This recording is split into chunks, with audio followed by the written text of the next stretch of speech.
Joining the ends of these bindings, I call it the twist and shout method, because we're going to do some pinning, some twisting, and we're going to shout because it always works. You don't ever have it sewn the wrong way. You don't ever have it right side to wrong side. You don't have it too short whenever you get done. It works every time. So that's worth the shouting. Anyway, here's how we're going to do this. Take our fabric, which is not pressed in half, join right sides together. So that's how we know we got right sides together.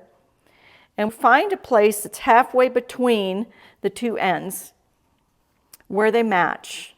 So the fabrics are together and we're finding a point halfway between where it fits nice and flat. We don't want it loose and we don't want it too tight that it's pulling the quilt up.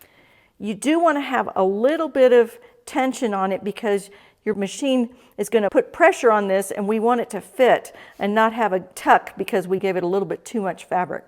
So your quilt is laying flat, little bit of tension, and I'm going to pin this, my seam allowance in, and I'll show you this after I've got it pinned, just catching a couple of threads.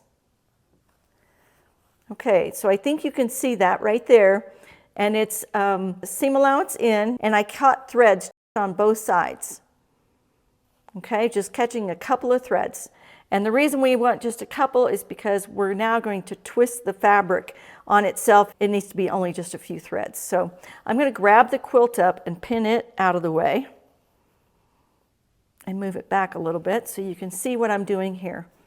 So the fabric, we're going to lay it out flat on the bottom, and the top one we're going to twist around so that we get the fabrics are laying right sides together and we've twisted around that point.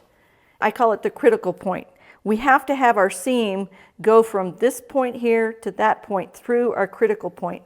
If we sew that all together right, it's going to fit. So let me go sew this together. Oh, here we are. This is what I sewed. Notice that the fabric had to lay flat and we had to have enough room. That's why we left so much open. Now we're going to check and make sure that it fits. I can unpin the quilt and we check. It always works, which is so cool.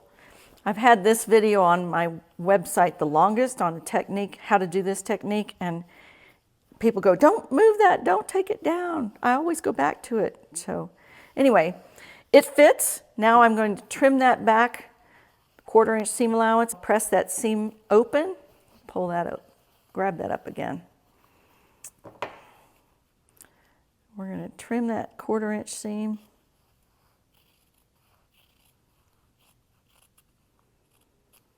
And the fact that we don't have all those errors, all those things that can go wrong, this is definitely my favorite way to do this. Okay, so I'm going to finger press that, or fingernail press it. Open, so that gives less bulk on the seam allowance. And now I'm ready to stitch that down. And it is going to fit nicely.